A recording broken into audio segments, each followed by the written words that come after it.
Economía a Mil es presentado por Invertí en vos y en tu futuro con Regional Casa de Bolsa. Pero muy buenas tardes. Estamos en Economía a Mil, día viernes. Pasaron 41 minutos de las 13 horas. Y vamos a continuar. Hicimos un paréntesis porque tuvimos ahí un traspié con la llegada de Humberto. Muy interesante lo que nos compartía acerca, digamos, de la historia del guaraní, la confianza que el pueblo, la sociedad tiene en su moneda y justamente para un desarrollo del comercio.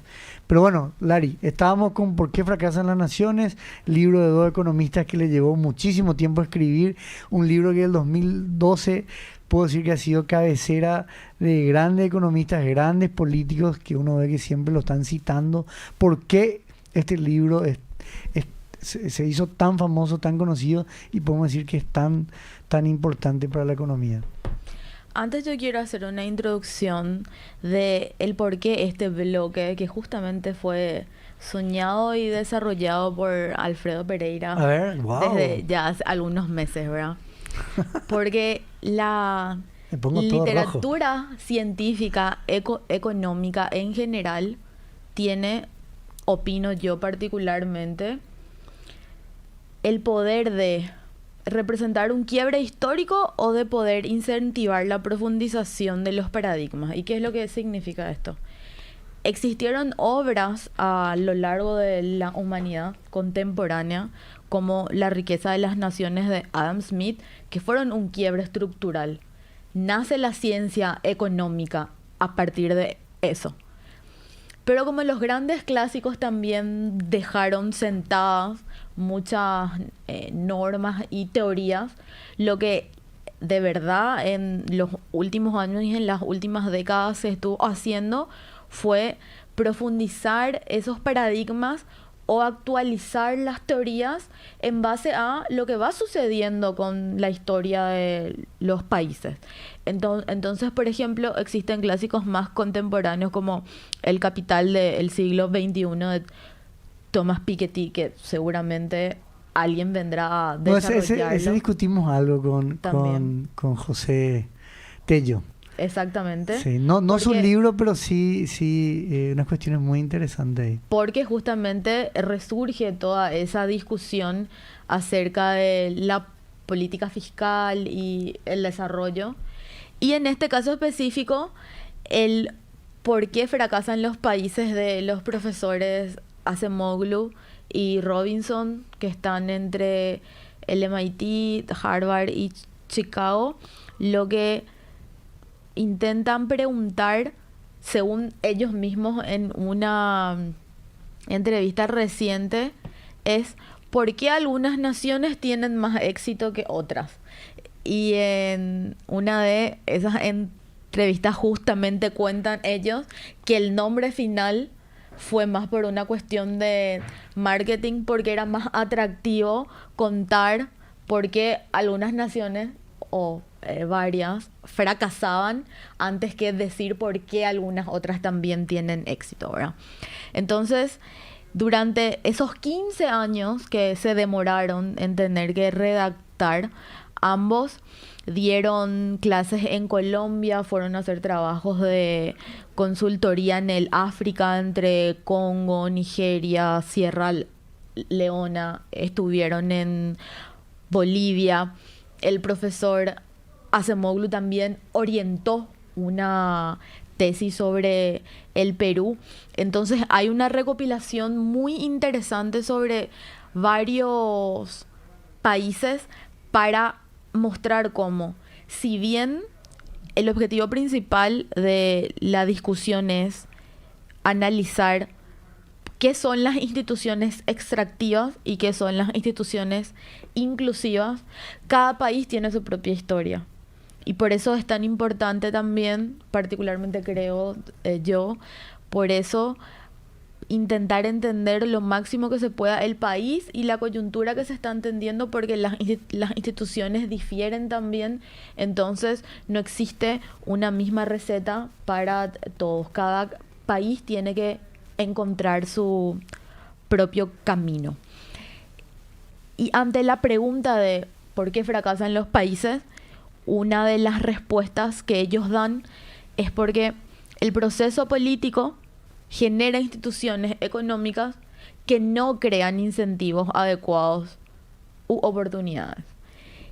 ¿Y por qué no se crean esos incentivos? Porque el sistema político, las instituciones políticas están viciadas y eso es lo que termina interfiriendo en la innovación, en el emprendedurismo. ¿Y qué sería viciada, Lari? ¿En qué sentido? Viciadas, o sea, yo me imagino viciada corrupción, me imagino viciada, por ejemplo, mucha burocracia, sin capacidad de toma de decisiones. No. El principal ejemplo que se cita en todo el libro es el de la corrupción. Ah, mira. Corrupción en castellano, corrupción en inglés, en varios idiomas, ¿verdad? Pero aunque no se pueda mostrar el material de apoyo que tiene algunos mapas. Se puede. Tenemos ahí. Quiero ahí está el título. Ahí está, para los que nos siguen en YouTube, este es el segundo mapa en donde se puede ver a el mundo entero, donde lo que indican ellos... Este es Lari para la gente que nos sigue en YouTube. Exactamente. Es el mapa del mundo en donde lo que los autores dicen es que con la primera pregunta que está en el prefacio, ¿por qué algunos países son más pobres que otros? ¿Por qué algunos tienen más dificultades para erradicar la pobreza? ¿Y por qué es tan ineficiente y tan corrupto el Estado en ciertas sociedades, ¿verdad? Y en el siguiente mapa, lo que se quiere mostrar a partir de una investigación es cómo existen varias causas para poder responder el por qué esas instituciones están tan contaminadas con corrupción o con falta de incentivos. Y entre esas muchas respuestas existe algo que denominan ellos desarrollo inverso, en donde lo que se analiza es cómo el colonialismo empobreció a gran parte del mundo. Y este artículo que Melissa Del, que es una profesora en Harvard también, que fue orientada por Acemoglu, hizo, muestra cómo en el Perú actual todas las ciudades que formaban parte de la ruta de la Mita tienen índices de desarrollo humano mucho más atrasados que las que no formaron parte. Mira. Entonces, existen muchas explicaciones de cada sector en el mundo de el por qué estamos como estamos, del por qué somos como somos, pero en lo que se quiere hacer mucho énfasis es en las instituciones. Y por eso es que fui a buscar uno de los conceptos más contemporáneos sobre qué son las instituciones, que describió el profesor David Dekesh, que es de la Universidad Estatal de Campinas, donde estudié, es un gran institucionalista, que en uno de sus últimos papers dice que se puede definir a las instituciones como patrones de comportamiento y pensamiento socialmente compartidos. Entonces, lo que las instituciones en última instancia son es las normas sociales o los estándares de conducta que le indican a las personas lo que tienen que hacer o no, o cómo deberían pensar. Y para este punto en específico hay un caso muy particular que el profesor Robinson cuenta cuando estaba en la República Democrática del Congo, que cuando él llega, cuenta la historia sobre un caso reciente que se había descubierto en Chicago sobre corrupción, porque la hay en todo el mundo. Solo que había sido un gran escándalo porque una persona con mucho poder, se había aprovechado de ello para beneficiar a un familiar. Y cuando él comenta en la República Democrática del Congo esto, lo que le indican es que para ellos era antiético no Ayudarle ayudar a tu amigo, a claro. un familiar. Si vos estás en un puesto público y tu amigo está ahí, es tu deber moral ayudarle. Exacto. ¿Y a qué nos recuerda eso? No quiero hablar porque estoy en público. Nos recuerda mucho a cómo en América Latina está muy institucionalizada esa manera de encarar la distribución del poder. Y ahí, perdón, Larry, yo eso es lo que siempre decimos. ¿Por qué está encajonado la ley de proyecto de servicio civil? Porque básicamente a los congresistas y políticos, ¿cuál es el negocio de votos muchas veces? Yo de colocar a su gente en las instituciones públicas. Y uno basta elegir cualquier congresista, quizás se salvarán unos pocos. Vos elegís a un congresista y va a haber un árbol familiar de contacto, de amigos y de negocios por detrás, ¿verdad? Plagado por nuestras instituciones públicas.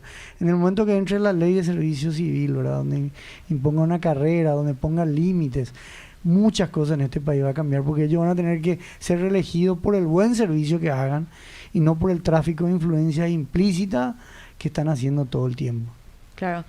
Y a partir de ese ejemplo, ellos explican también y dan muchísimos ejemplos. Tienen que leer el libro, pero uno de los que utilizan más por estar ahí cerca es de las diferencias que muchas veces hay entre Estados Unidos y México, y existe el caso particular de una ciudad que fue separada por un río luego de la Guerra del Sur, donde no se puede dar como justificativa que la cultura fue un impedimento o que la historia de esa región fue lo que marcó esa diferencia, porque las raíces son comunes. Mira, qué interesante. Pero hay una gran diferencia entre la misma ciudad que está en Estados Unidos y la que está en México, ¿verdad?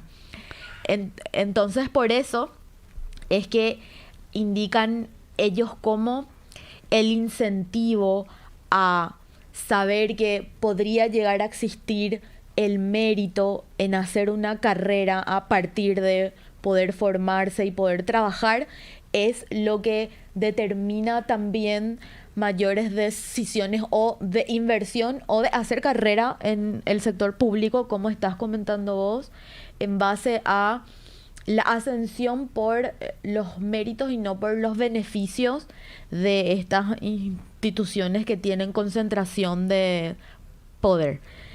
E inspirada por ese ejemplo, es que en el siguiente mapa traje una foto de el famoso puente de la amistad, que fue un marco histórico para la República del Paraguay, que luego de un pasado colonial más volcado hacia la Argentina se vuelca y pasa a tener un quiebre estructural en su comercio internacional, en donde Brasil pasa a ser su principal socio. Es que para ir cerrando esta reflexión, El de la derecha es Ciudad del Este, ¿verdad? el que está al lado izquierdo es Ciudad del Este. Que está al lado izquierdo. A la derecha está Foz de Iguazú. Pero esta es una zona de la llamada triple frontera que tiene la particularidad de que está Puerto Iguazú en Argentina también.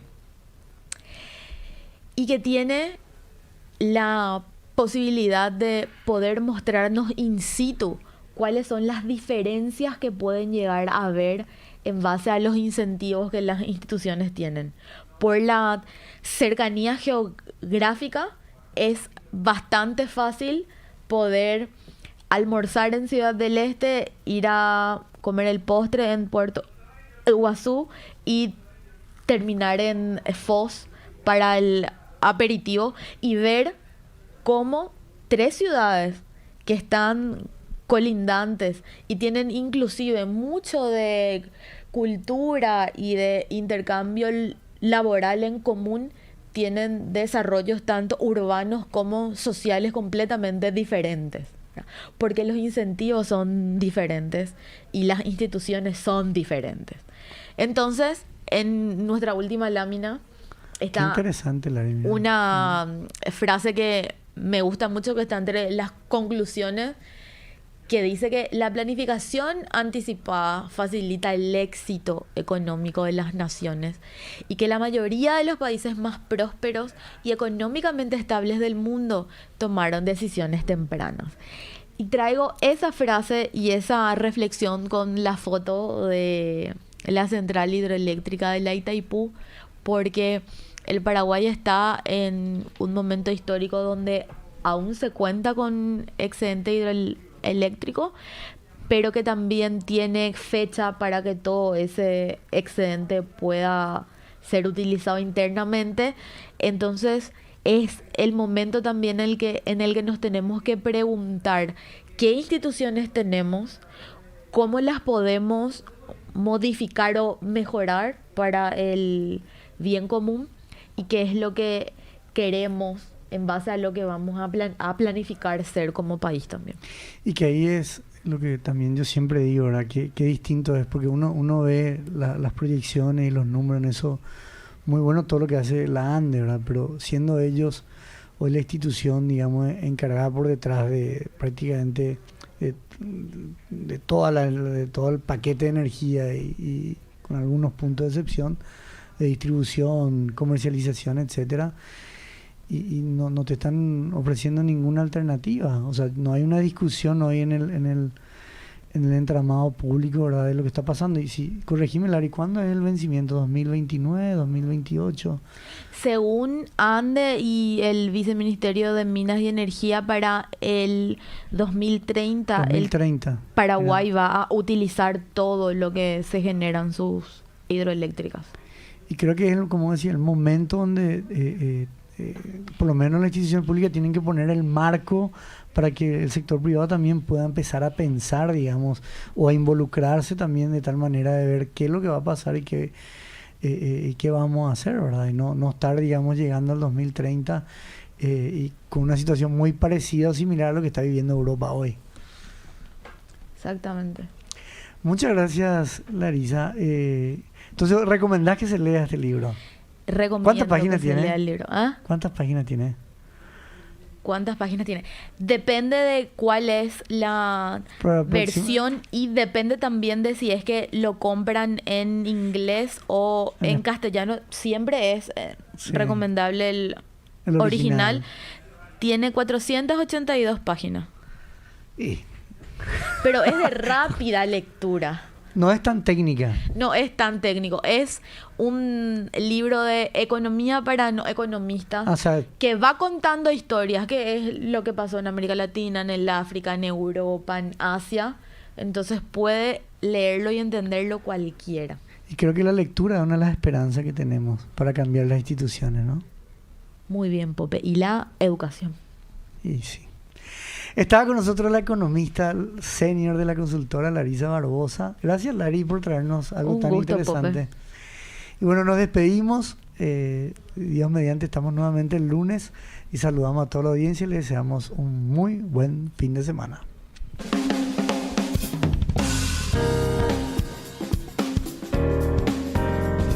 No te pierdas el próximo capítulo de Economía a 1000, de la mano de MF Economía e Inversiones y Radio 1000.